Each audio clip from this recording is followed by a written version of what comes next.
Hello and welcome to this edition of Northwest Newsweek. I'm Brittany Ramsey.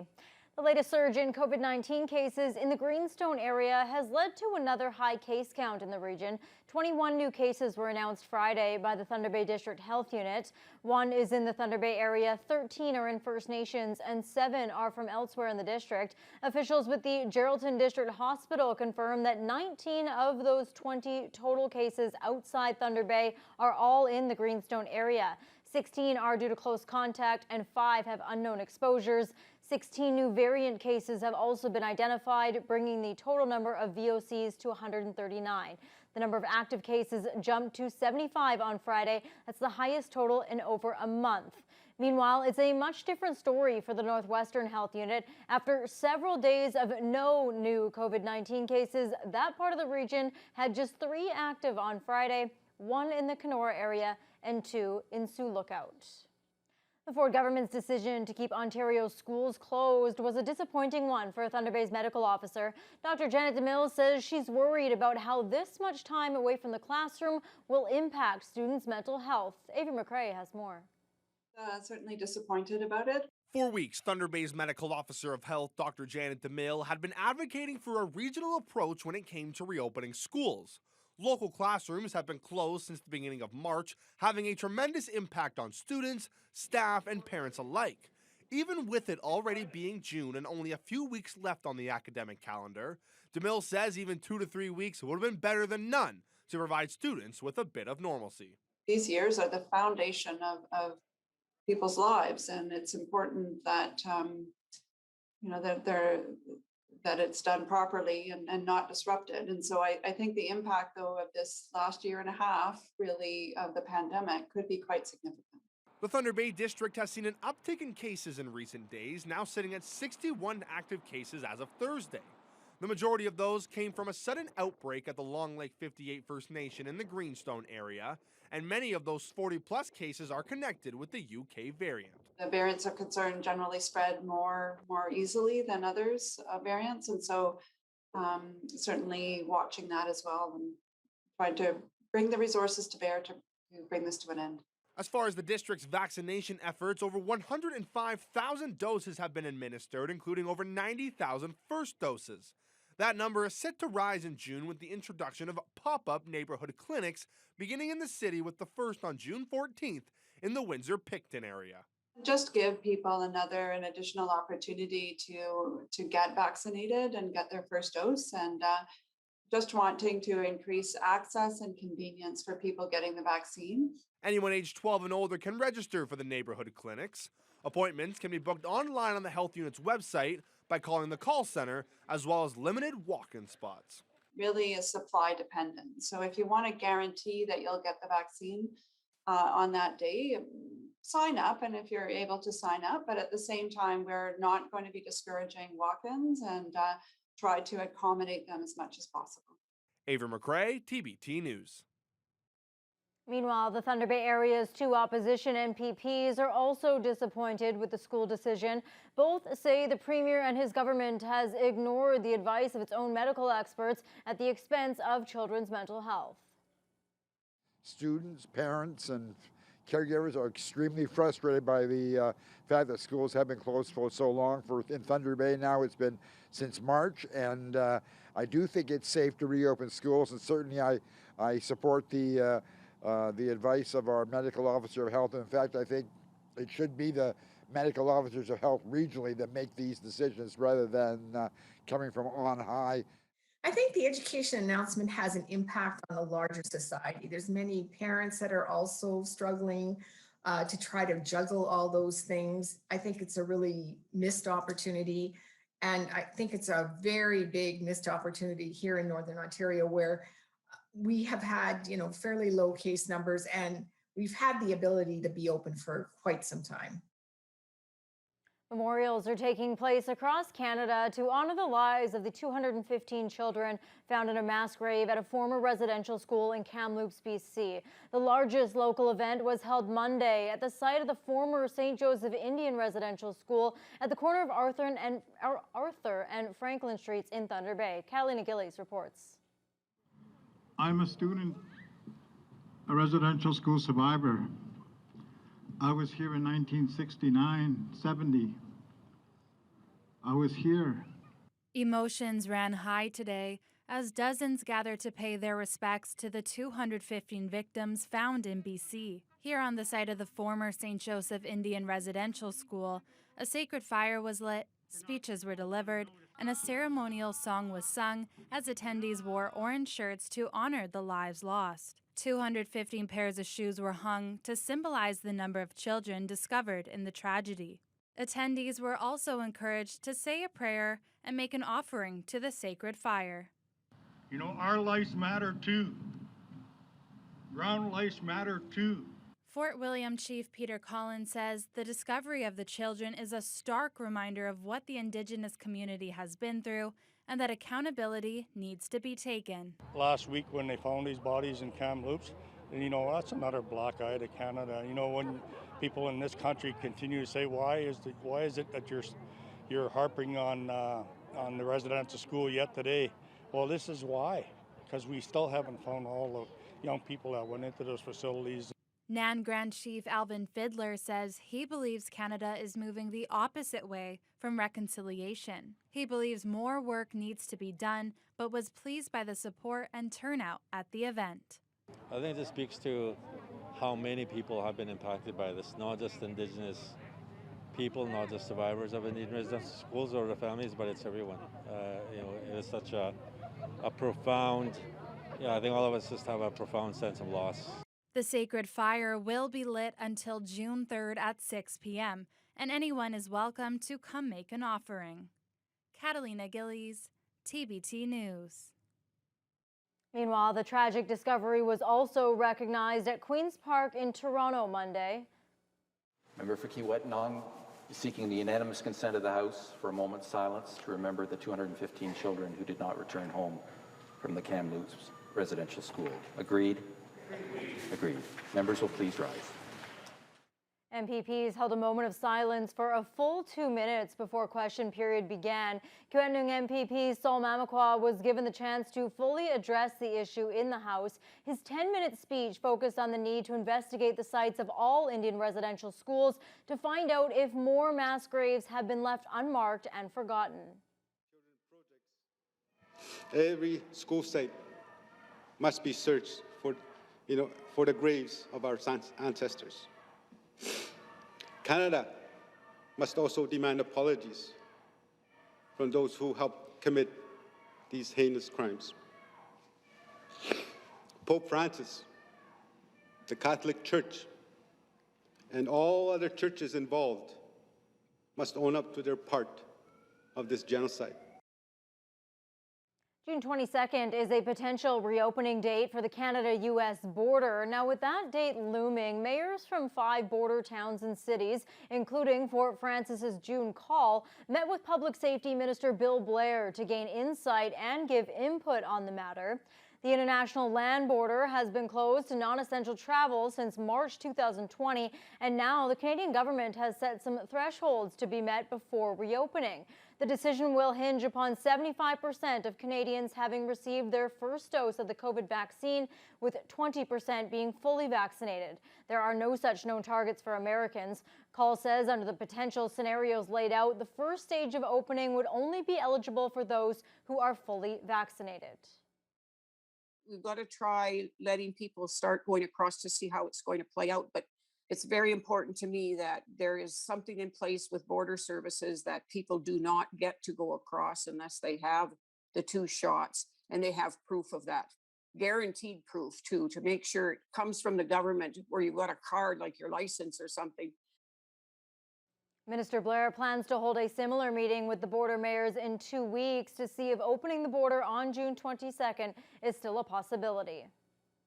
Natural gas service took a big step closer to reality for 5 North Shore communities after a major breakthrough deal about 2 months ago. It's a project that has been long in the making, and the reaction to how it will affect communities appears to be positive. Adam Riley has details. Leaders in the 5 communities that will benefit from being connected to their own independent natural gas networks are still waiting to hear if they will receive assistance to build the infrastructure. Marathon Mayor Rick Dumas says it's all or nothing. And that will make this project, make or break this project. If we don't have the 30 plus million that we requested to lay the infrastructure into the communities, the project's not feasible. And that's the big part of why we need the government to step on board. Should the funding come through, Schreiber Mayor Kevin Mullen says he sees both new options to heat homes and businesses in his community and a mini economic boom for the region. The way they're going to do it, it ain't going to be open trench or anything from what I understand. It's going to be drilling. Good luck in this town, and pipe fitters and furnace guys and you name it. Every little bit helps in a little town like Schreiber. Terrace Bay Mayor Jody Davis believes switching to natural gas will be cost effective and could spur the creation of business not associated with the construction of the network. Especially electricity, and now fuel oil is going up like crazy, and propane too. So it'll be a substantial savings, and also it gives the opportunity to bring new business into town. It's with cheaper heating. It's going to make a difference for the cost of operating new businesses. Meanwhile, in Manitowoc, which sits at the end of Highway 614, the prospect of a natural gas network there is being seen as a way to keep the community safe. Chief Administrative Officer Florence McLean says the community often holds tabletop disaster scenarios where the community is cut off during a winter storm. Having an energy supply on hand in Manitowoc in the form of natural gas is one way for us to continue to address and provide life safety and security for the residents. If all gets approved, the project is expected to be completed in 2024. Adam Riley, TBT News. After the break, an effort to save the Manitowoc Museum is underway.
A community effort is underway in Manitowoc to help save its museum. The facility owes $70,000 in property tax, and it's been hit hard by the pandemic with no additional support from government agencies. And now members of the Manitowoc Archival and Historical Society are calling on the community for help. Adam Riley explains. We're self-sufficient, so it really stunned us when we ended up having this huge tax bill. We didn't know how we were going to pay for it. We still don't know how we're going to pay for it. The clock is ticking to save Manitowoc's museum after it was discovered the property owners owe $70,000 in back taxes. Manitowoc Archival and Historical Society Treasurer Suzanne Matheson says The building was purchased in 2004 for $1, and for over a decade, the group never received a tax bill. In 2016, 17, we received a bill and we were assessed at $306,000 for our building, and our taxes were quite high, $49,000, up to $53,000 over the 3 years. So that stunned us. The museum holds hundreds of artifacts that make up the history of the town, from its mining and logging routes to memories and accounts of life in the community over the years. Initially assessed at a commercial property rate, the group appealed to the Municipal Property Assessment Corporation and was switched to a residential classification, but the damage had already been done. We still owe for when we were commercial, right? That's how we got up to the $70,000. We have no money coming in from any government source, including municipality. Most of it's done through fundraising or donations that people make. Much of the money owed is due to penalties and interest, plus despite the reclassification, the group still has to pay the taxes of when the property was considered a commercial lot. Due to the foreclosure proceedings already being started, the full amount must be paid in one lump sum. So far, the group has managed to raise $4,000 through a GoFundMe campaign. In addition to the decades worth of history inside, the building itself holds a significant meaning for Matheson, who was married here when it was still an Anglican church. The Manitowoc Archival and Historical Society has less than a year to avoid foreclosure. Adam Riley, TBT News. The town of Ignace is asking its residents to weigh in on the proposal to store nuclear waste deep underground in the area. The Nuclear Waste Management Organization has narrowed its choices for a deep geological repository to the Ignace-Wabigoon area and South Bruce, a small community near Lake Huron. The final site will be selected in 2023, but first the communities have to formally express their willingness to become the host site. Ignace residents should be able to weigh in soon online. The township also hopes to be able to engage its citizens in person if COVID restrictions are eased, and the mayor says those she's spoken with are split on the issue. There's some people in the community who are absolutely dead set against the project, and there are some people in the community who say, why haven't we already started? Like, what are we waiting for? You know, so it's a broad range. And other people, they still just have questions, you know, like they want to make sure that it's going to be safe. They want to make sure that, you know, we're looking after the environment, that we're looking after the people and all those things. So, yeah, so it's not going to be, an easy decision. Lucas says the township is still finalizing the details of the community engagement effort, but says they intend to gather feedback throughout the summer. No charges have been laid as a result of a single vehicle collision on Highway 17 this past week between Rossport and Nipigon. The incident occurred Monday at the Gravel River Bridge. A courier van failed to negotiate a corner, hit a road sign, and then crashed into the river itself. The van sank up to its windows. Fire rescue crews from Terrace Bay, Scriber, and Nipigon, along with Superior North EMS, all responded to the incident. A social media post from Scriber Fire indicated responders performed a water rescue. The driver was an employee of a Thunder Bay courier company and was recovered from the van and taken to Nipigon Hospital as a precaution. The vehicle was later towed out of the river. The Northern Ontario School of Medicine will be granted independent university status in spite of the objections from Lakehead University and local leaders across the political spectrum. The ayes are 36, the nays are 18. The ayes being 36 and the nays being 18, I declare the motion carried. Ford government used its majority to carry the Omnibus Bill 276, which contains the article on NAWSM, through third reading at Queen's Park Thursday on the last day of the legislature before the summer break. NAWSM has been affiliated with Lakehead and Laurentian universities since it was established in 2005. The med school's president insists NAWSM will maintain its presence in Thunder Bay and Sudbury, but local critics fear that could change in the future. When we come back, Manitowoc High School plans a COVID-safe graduation.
For the second straight year, school administrators are thinking outside the box for COVID-safe graduation ceremonies.